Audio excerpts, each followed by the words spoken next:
എല്ലാവർക്കും next week promo റിവ്യൂയിലേക്ക് സ്വാഗതം. ഈ റിവ്യൂ ഇഷ്ടപ്പെടുവാണെങ്കിൽ ഒന്ന് ലൈക്ക് ചെയ്തും സബ്സ്ക്രൈബ് ചെയ്തും സപ്പോർട്ട് ചെയ്യണേ.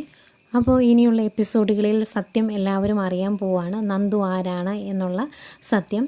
അത് അറിയാനുള്ള കാരണം അന്ന് നടന്ന ബസ് അപകടത്തിൽ നിന്ന് നന്ദ രക്ഷപ്പെട്ട പോലെ തന്നെ അഭിമന്യുവും രക്ഷപ്പെട്ടിരുന്നു. നന്ദയുടെ കയ്യിൽ നിന്ന് കുഞ്ഞ് തെറിച്ചു പോയി വീഴുന്നു. അവിടെ നിന്നും തോട്ടം തൊഴിലാളികൾ കുട്ടിയെ എടുത്തുകൊണ്ടുപോയി ഈ ഓർഫനേജിൽ ഏൽപ്പിക്കുമായിരുന്നു. അപ്പോൾ അവിടെ ഉണ്ടായിരുന്ന മദറാണ് അഭിമന്യുവിനെ അത് കഴിഞ്ഞ് അവനെ നോക്കിക്കൊണ്ടിരുന്നത്. ആ സമയങ്ങളിൽ ഓർഫനേജുമായിട്ട് ബന്ധപ്പെട്ട ഒരു ആവശ്യം വരികയും ഒരു കേസ് വരികയും അവിടെ അന്വേഷിക്കാൻ ചെല്ലുന്ന ഗൗതത്തിന് മോനെ കണ്ടുകഴിയുമ്പം ഭയങ്കരമായ ഒരു ആത്മബന്ധം തോന്നും. അവനെ അവിടെ ഇട്ടിട്ട് പോരാൻ തോന്നുന്നില്ല. അതുകൊണ്ട് അവിടുന്ന് ദത്തെടുക്കുകയാണ് ചെയ്തത്.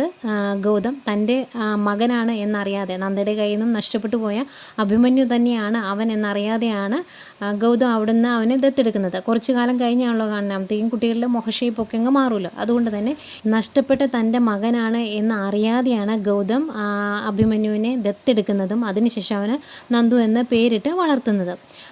ഈ ദത്തെടുക്കലും കാര്യങ്ങളും എല്ലാം കഴിഞ്ഞതിന് ശേഷം മദർ അവിടുന്ന് ട്രാൻസ്ഫറായി പോയായിരുന്നു.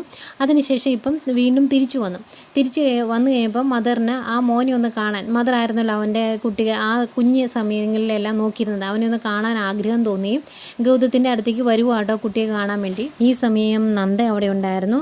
സിസ്റ്റർമാർ വന്നതിന് ശേഷം അഭിമന്യു നന്ദുവിനെ പറ്റി ചോദിക്കുവാണ്, അവൻ്റെ വിശേഷങ്ങളൊക്കെ ചോദിക്കും.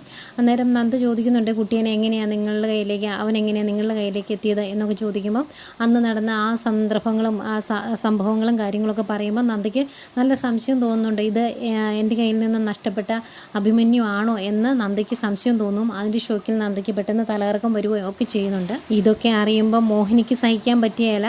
കാരണം നന്ദുവും ഇവിടുത്തെ മകൻ തന്നെയാണ്, ഇവരുടെയൊക്കെ മകൻ തന്നെയാണ് എന്നറിയുമ്പോഴത്തേക്കും മോഹിനിക്ക് ആകെ ടെൻഷനാണ്. കാരണം അവർക്കൊരു അനന്തരാവകാശം ഇതുവരെ ഉണ്ടായിട്ടില്ലല്ലോ. അതുകൊണ്ട് തന്നെ മാക്സിമം കുത്തിത്തിരിപ്പിന് മോഹിനി ശ്രമിക്കുകയും ചെയ്യും.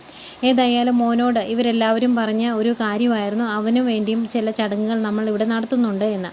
അതിനിടയ്ക്ക് അങ്ങോട്ടും ഇങ്ങോട്ടുമുള്ള ചർച്ചകളും കാര്യങ്ങളൊക്കെ നടക്കുന്നുണ്ട് കേട്ടോ. ഇനിയിപ്പം അത് അവൻ തന്നെയാണോ എന്ന് തെളിയിക്കണം, DNA ടെസ്റ്റ് നടത്തണം, അല്ലെങ്കിൽ അങ്ങനെയുള്ള കാര്യങ്ങളൊക്കെ അഭിപ്രായങ്ങളൊക്കെ ഇതിനിടയ്ക്ക് വരുന്നുണ്ട്. ഏതായാലും ചടങ്ങ് വരുന്നു. ചടങ്ങ് വന്നു കഴിയുമ്പം നന്ദുവിൻ്റെ അമ്മയുടെ സ്ഥാനത്ത് ആരിയിരിക്കണം എന്നൊരു ചോദ്യം വരുവാണ്.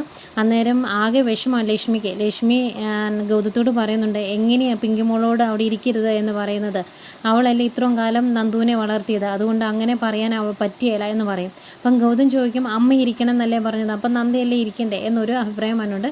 പക്ഷേ ഇവരുടെ എല്ലാം ഈ ചിന്തകളെയും സംസാരങ്ങളെയും എല്ലാം മാറ്റിക്കൊണ്ട് പിങ്കി തന്നെ പറയുവാണ്, നന്ദ നീയാണ് അവൻ്റെ അടുത്തിരിക്കേണ്ടത് എന്ന് പറഞ്ഞ് പിങ്കിയാണ് നന്ദേനെ നന്ദുവിൻ്റെ അടുത്തേക്ക് ഇരുത്തുന്നതും ആ ചടങ്ങുകളെല്ലാം മാറി നിന്ന് കണ്ടുകൊണ്ട് നിൽക്കുന്നതുമൊക്കെ പിങ്കിയുടെ മനസ്സിൽ എവിടെയൊക്കെയോ ഒരു മാറ്റം സംഭവിക്കുവാണ്. ഇങ്ങനെയൊക്കെ തന്നെ ആയിരിക്കും ക്ലൈമാക്സിലേക്ക് എത്തുന്നത്. അപ്പോഴും ഇനി പിങ്കിയുടെ അവസ്ഥ എന്താകും, ഇനി നന്ദ രണ്ട് കുട്ടികളുടെയും അമ്മയായിട്ട് അവിടെ കഴിയുമോ എന്നുള്ള ചോദ്യങ്ങളെല്ലാം ബാക്കിയാണ്. അതെല്ലാം അടുത്ത എപ്പിസോഡുകളിലായി നമുക്ക് കാണാം.